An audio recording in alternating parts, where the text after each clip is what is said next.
안녕하세요. 부동산을 쉽게 다양하게 깊이 있게 분석하는 부동산의 비밀입니다.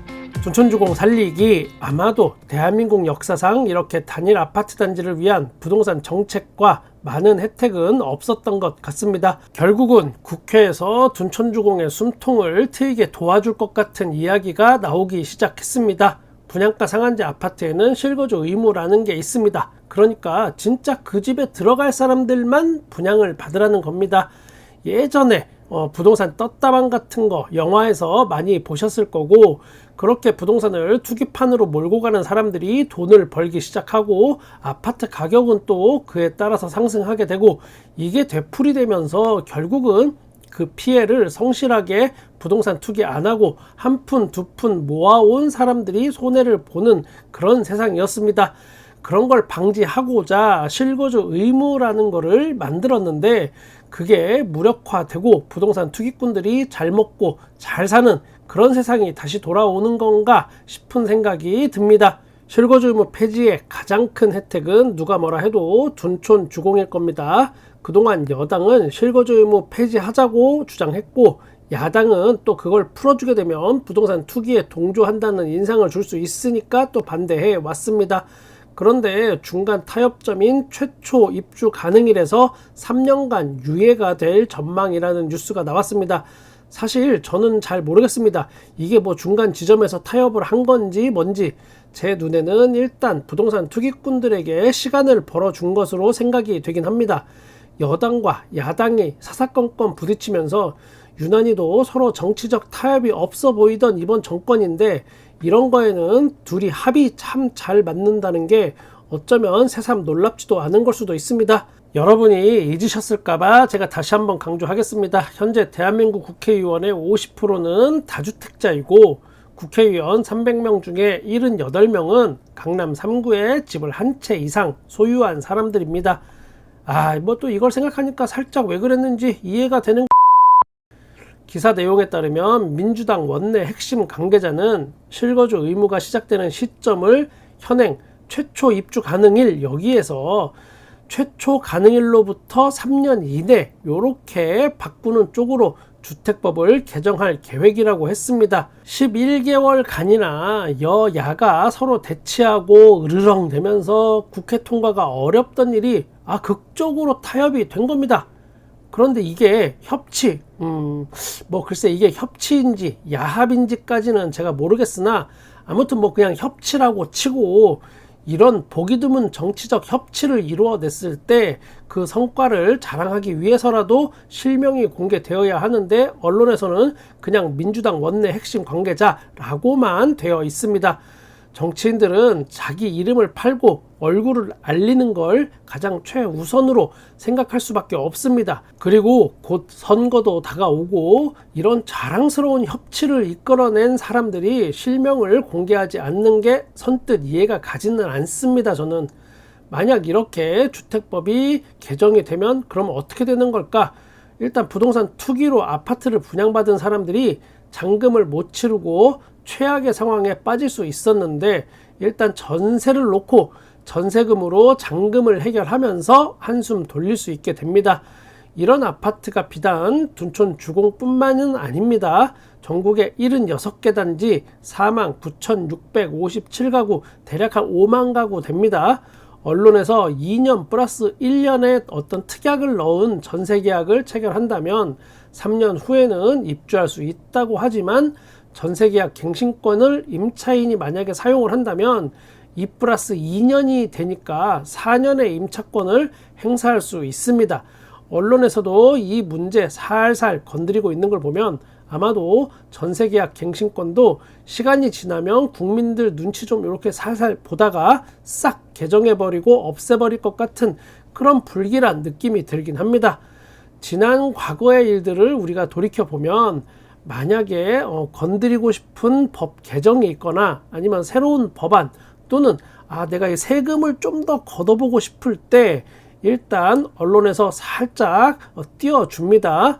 그러면 간보기를 하는 거죠. 그때 국민들 반응이 어떤가를 이렇게 살펴보다가 너무 반발이 심하면 이렇게 말합니다. 저희는 공식적으로 검토한 적이 없으며 다양한 사례 중 그냥 하나일 뿐입니다. 아마도 직원들이 아이디어 차원에서 서로 주고받던 그런 이야기들이 밖으로 새어나간 것 같습니다. 그리고 살짝 빠져나가서 이렇게 잊혀질만 하면 또 한번 툭 건드려 보고, 이런 패턴이 늘 있었다고 저는 생각합니다. 정치적인 협치인지 이게 야합인지 모를 이번 실거주 의무 3년 유예, 아마도 여기서 끝나지 않을 수도 있겠습니다. 실거주 의무 폐지에 대한 이야기는 앞으로도 계속 나올 것으로 예상이 됩니다. 관련 기사의 맨 마지막 한 줄을 한번 좀 보겠습니다. 일각에서는 여전히 3년 유예안이 충분하지 않다는 지적도 나온다. 실거주 의무를 완전히 없애야 한다는 분석이다. 결국은 실거주 의무를 완전히 없애는 게 최종 목적이라는 걸 우리가 쉽게 알 수 있습니다. 높으신 분들이 대한민국에서 더 이상 부동산 투기꾼들이 잘 사는 나라가 되지 않게 만들어 주길 좀 바래 봅니다. 여기서 또 한 발짝 더 나아가 보면 둔촌주공이 최종 목표 지점이 아닌 강남 아파트 살리기가 목표 지점이라고 예상을 해 볼 수 있습니다. 진짜 목적은 강남 아파트 분양의 성공적인 완판, 이거를 위해서 모두 팔 걷어붙이고 부동산 투기꾼들을 끌어들이려는 의도가 아닐까 의심이 갑니다. 원래 강남권의 아파트 일반 분양 물량이 작년 말부터 시작해서 올해 초까지 줄줄이 나올 것으로 예상이 되었고 물량이 꽤 많았습니다. 그런데 모두 다 예상을 깨고 청약 일정을 뒤로 쭉쭉 미뤘습니다.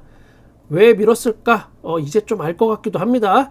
만약에 실거주 의무 3년 유예가 실행이 된다면 강남권 아파트 분양 시장에도 투기 세력들이 안심하고 여기에 진입할 수 있게 됩니다.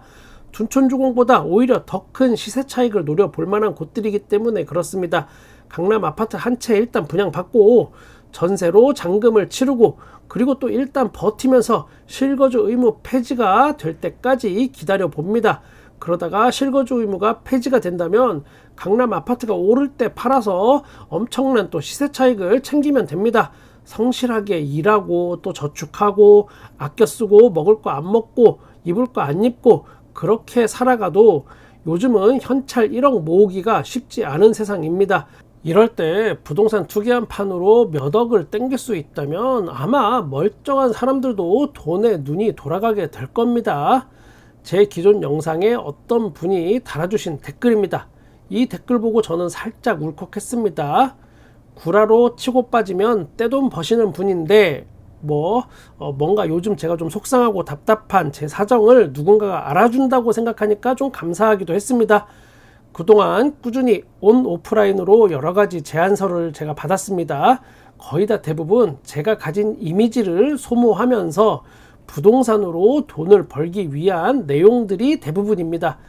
그래도 그 중에 또 옥석을 잘 가려낸다면 제가 아마 어쩌면 지금보다 더 유명해질 수도 있고, 어쩌면 지금보다 돈을 더 많이 벌 수도 있고, 또 그리고 저 때문에 시집와서 평생 호강 한번 못 해본 전직 밥 잘 사주는 누나, 현직 아내, 와이프 조금 더 여유롭게 살게 해줄 수 있을지도 모르겠습니다.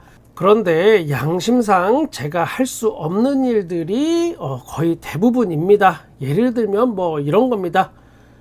부동산 투기에 반대의 목소리를 높이던 유튜버 부비TV 드디어 1:1 상담 개시. 차마 방송에서 말하지 못한 시세차익 높은 아파트 탑10 드디어 공개합니다.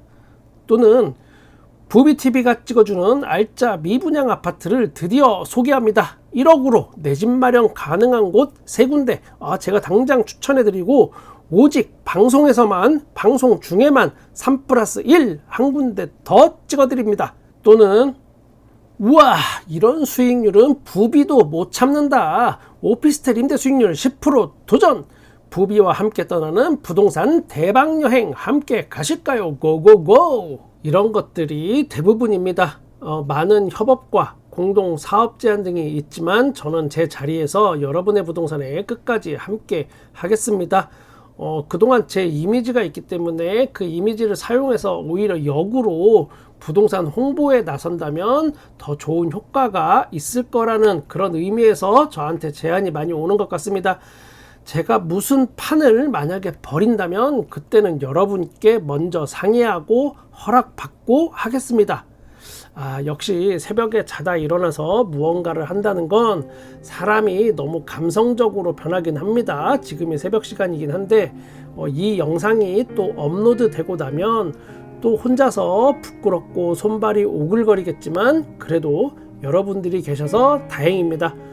연애하던 시절 밥 잘 사주던 누나에게 새벽에 일어나서 연애 편지 쓰던 그런 시절이 생각이 나긴 합니다. 지금 갑자기 지금에 와서 돌이켜보면 새벽에 뭘 한다는 게 정말 얼마나 위험한 일인지 저는 여러분의 부동산에 끝까지 함께 하겠습니다. 구독과 좋아요 감사합니다. 부동산의 비밀이었습니다.